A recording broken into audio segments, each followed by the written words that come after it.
पाकिस्तानी तारीख के सबसे बड़े टेक्सटाइल इंडस्ट्रियल पार्क की बाकायदा तामीर का आगाज हो गया है। 150 मिलियन डॉलर्स की लागत से ये इंडस्ट्रियल पार्क अगले एक साल में फेज 1 मुकम्मल कर लेगा, जिसमें 5000 लोगों को इब्तदाई तौर पर नौकरियां मिलेंगी। लेकिन इस इंडस्ट्रियल पार्क में मजमूई तौर पर 4 बड़े इंडस्ट्रियल यूनिट्स होंगे, जिनके अंदर 25,000 से ज्यादा लोगों को जॉब्स मिलेंगी। ये डायरेक्ट जॉब्स होंगी और यहां से 500 मिलियन डॉलर से जायद मालियत का गारमेंट अमेरिका और दुनिया के दीगर ममालिक को एक्सपोर्ट किया जाएगा। इस सिलसिले में चाइना में पाकिस्तानी सफीर खलील हाशमी ने इस साइट का विजिट भी किया है। इस पार्क से मुतालिक मजीद क्या तफसीलात हैं आज की वीडियो में जानेंगे और आपको बताएंगे कि गुज़िश्ता 10 माह के दौरान पाकिस्तान से टेक्सटाइल एक्सपोर्ट्स कितने अरब डॉलर्स रही। जबकि आज की दूसरी खबर, पाकिस्तान से हेपेटाइटिस सी का मर्ज खत्म करने के लिए तारीख का सबसे बड़ा मंसूबा शुरू कर दिया गया है, जो कि 67 अरब रुपए का है। याद रहे, दुनिया में इस वक्त 6 करोड़ से ज्यादा हेपेटाइटिस सी के मरीज हैं, उनमें से 1 करोड़ पाकिस्तान में रहते हैं। इस सिलसिले में मिस्र ने अपने हाथ से हेपेटाइटिस सी का मर्ज तकरीबन खत्म किया है। उन्होंने क्या काम किए, हम कैसे इस मर्ज को मुल्क में खत्म कर सकते हैं, ये तमाम तफसीलात आप आज की वीडियो में जान सकेंगे। अस्सलाम वालेकुम व्यूअर्स, रिच पाकिस्तान का नया एपिसोड लिए मैं हूं आपका मेजबान अब्दुर्रहमान। पाकिस्तानी तारीख में सबसे बड़ा टेक्सटाइल इंडस्ट्रियल पार्क बाकायदा तौर पर कंस्ट्रक्ट होना शुरू हो गया है। 100 एकड़ रकबे के ऊपर इसकी तामीर का आगाज हुआ है, जो कि लाहौर कसूर रोड के ऊपर वाक़ है। इब्तदाई तौर पर 150 मिलियन डॉलर से फेज 1 के अंदर बाकायदा कंस्ट्रक्शन शुरू हुई है और इसने 2 से 3 फेजेस में एक्सपैंड होना है। अब इसके साथ साथ 100 मिलियन डॉलर्स मजीद उन फैक्ट्रियों में इन्वेस्ट किया जाएगा मुख्तलिफ प्राइवेट ग्रुप्स की जानब से, जो इस फैक्ट्री की जरूरियात पूरी करेंगी। अब मजमूई तौर पर इस फैक्ट्री में 25,000 नौकरियां जनरेट होंगी, लेकिन फेज 1 जो एक साल में कंप्लीट होगा उसमें 5,000 नौकरियां जनरेट होने की तवक्को है और 4 बड़े इंडस्ट्रियल यूनिट्स इसके अंदर होंगे। हर यूनिट 120 मिलियन डॉलर सालाना की एक्सपोर्ट्स करेगा। मजमूई तौर पर 500 मिलियन डॉलर्स सिर्फ इस 100 एकड़ के टेक्सटाइल इंडस्ट्रियल पार्क से एक्सपोर्ट होने की उम्मीद है। ग्रुप ये है चैलेंज अपैरल, बहुत अरसे से पाकिस्तान में काम कर रहा है। कमोबेशी से पाकिस्तान आए हुए 8 से 10 साल हो गए हैं। इसकी सालाना एक्सपोर्ट्स आज भी पाकिस्तान से 40 से 50 मिलियन डॉलर्स के दरमियान है। इन्हें प्रॉब्लम्स 2-3 बड़ी आ रही थी। एक तो पाकिस्तान में हाई परफॉर्मेंस फैब्रिक ऐसा बनता नहीं है, यानी ऐसा फैब्रिक जिससे ट्रैक सूट बनते हैं, एथलीट्स के कपड़े बनते हैं, आउटडोर के कपड़े बनते हैं। तो ये ग्रुप पाकिस्तान के अंदर वो हाई परफॉर्मेंस फैब्रिक बनाने का भी कारखाना लगा रहा है और फिर उस जो फैब्रिक से गारमेंट्स बनने हैं वो भी यहीं बनेंगे।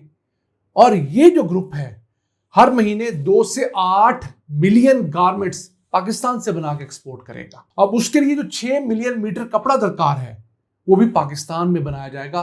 Most of the resources, raw material Pakistan से जनरेट किए जाएंगे।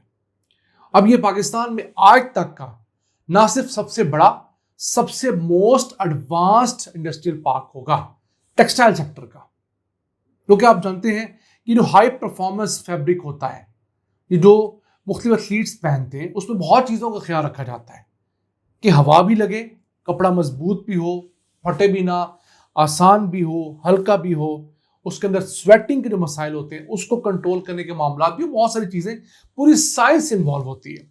इस सिलसिले में चाइना के अंदर जो पाकिस्तानी सफ़ीर हैं खलील हाशमी, वो वापस मुल्क आए हुए थे। उन्होंने इस जगह का विजिट किया, उसकी तस्वीर आपसे हम शेयर कर चुके हैं।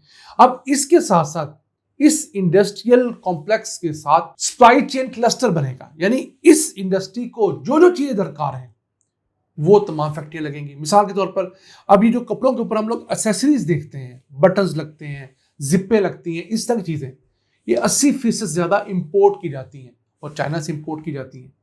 तो कोई भी डिस्ट्रप्शन आए, प्रॉब्लम होती है, महंगी होती हैं, वो तमाम चीज़ें भी पाकिस्तान में बनेगी। जैसे आप लोगों ने देखा फैसलाबाद है, वहाँ पर टेक्सटाइल का क्लस्टर है। सियालकोट में स्पोर्ट्स की गुड्स बनती हैं, तो इर्द गिर्द की तमाम फैक्ट्रियाँ स्पोर्ट्स से रिलेटेड मुख्तलिफ मसनूआत बनाती हैं। फिर वजीराबाद चले जाएं तो वहाँ सर्जिकल आइटम्स का पूरा क्लस्टर है। गुजरात चले जाएं तो वहां पर पंखे बनाने की फैक्ट्रियां, और पंखों के लिए जितने छोटे बड़े दरमियाने पुर्जे हैं आपको गुजरात की फैक्ट्रियों से मिल जाते हैं। तो चाइना ने दुनिया में जो तरक्की की है बेसिकली वो इसी सप्लाई चेन क्लस्टर मॉडल पे की है। अब देखा जाए तो पिछले 10 माह के दौरान जुलाई से लेकर अप्रैल 2026 तक हम लोगों ने टोटल एक्सपोर्ट्स जो की वो 25 अरब 20 करोड़ डॉलर्स की थी। उनमें से 15 अरब डॉलर्स हमारी टेक्सटाइल के एक्सपोर्ट्स हैं, जो कुल एक्सपोर्ट्स का 60% बनता है।